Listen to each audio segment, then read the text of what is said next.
जी मैं आ रहा हूं ऐसे खड़े रहिए पहले।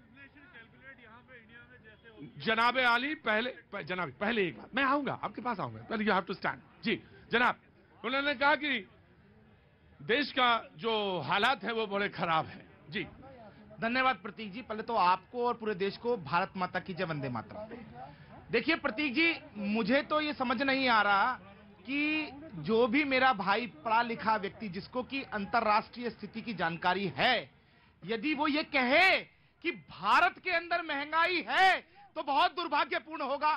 2014 से पहले मनमोहन सिंह सरकार के अंदर डबल डिजिट से ज्यादा महंगाई थी, लेकिन तब कोई नहीं बोल रहा था।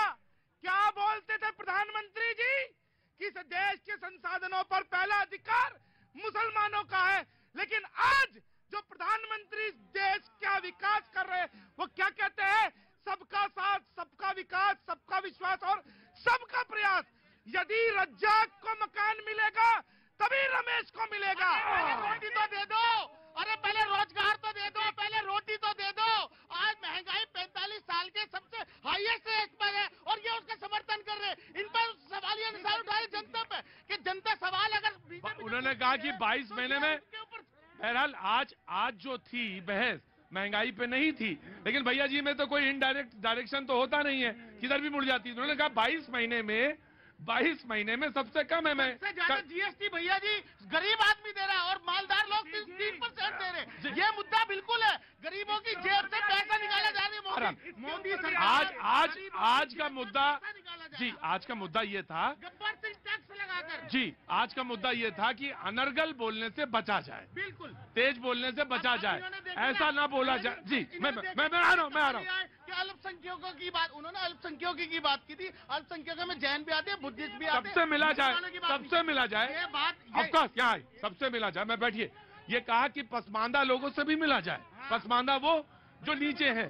जी मैं आ रहा हूँ। महंगाई पे बहस नहीं है, लेकिन जी देखिए प्रतीक जी, मेरे भाई को जानकारी नहीं है। आज जब से भारत के अंदर भारतीय जनता पार्टी की सरकार आई है तब से पाकिस्तान के अंदर क्या स्थिति है?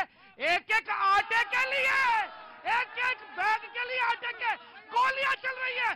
जब तक कांग्रेस थी पाकिस्तान बम फोड़ता था। भैया जी मेरी बात सुनिए, बात हिंदुस्तान की होनी चाहिए।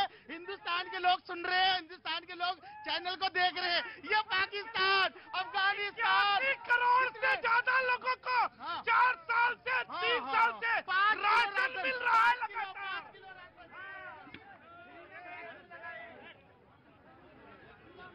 जी आ गया। क्या नाम है साहब आपका? अमन नाम है मेरा। अमन जी क्या काम करते हैं आप? मैं रियल एस्टेट में हूँ। रियल एस्टेट में जी।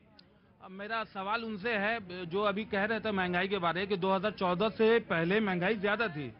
भाई साहब की नॉलेज जीरो है, मैंने जीरो। इनको इकोनॉमिक्स का नॉलेज नहीं है, ना इनको हक है किसी के सामने खड़े होकर बोलने का।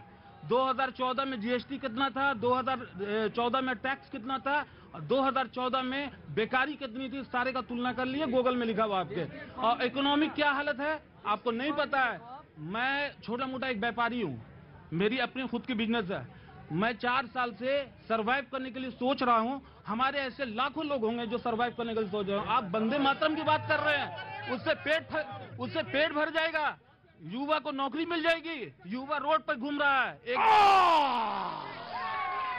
वो कहते हैं कि आप वंदे मातरम की, मैं आ रहा हूं बेटा, आ रहा हूं। मुझे मालूम है तुम यहीं के पंछी हो रोज के। वो कह रहे हैं आप वंदे मातरम की बात कर रहे हैं, क्या उससे पेट भर जाएगा मेरा? मैं आ रहा हूं 1 by 1, बहुत आराम से। कासिम साहब आज बहुत बहस बढ़िया जी। देखिए मेरे भाई ने कहा ये व्यापारी हैं, मैं इनसे पहले तो ये जानकारी दे दूं कि पहले कितने प्रकार के टैक्स होते थे। माननीय प्रधानमंत्री जी ने एक राष्ट्र एक टैक्स कर सभी व्यापारियों की सहायता की है, इंस्पेक्टर राज से मुक्ति की है। आज की डेट में कोई नहीं व्यापारियों पर। आराम से 1 by 1। भैया जी, आप नहीं दोगे क्या? नहीं नहीं, आप बोलेंगे नहीं, मैं आप बार बार उनके पास जाते हैं, क्या है भाई उनकी, क्या वो क्या बात? उनकी खूबी ये है, झूठ बोल रहे हो। ये अच्छी बात है कि वो झूठ अच्छा बोल लेते हैं आपके चैनल पर आके बैठकर। मैं ये इसलिए और जाता लोगों हूँ, पे निशान लगाते हैं, लोगों की बातों को काटते हैं। मैं नहीं वो नहीं, बात कहते हैं अपनी। आप खड़े होइए, आइए जी जी जी, सर बम्बई से आए हैं आप?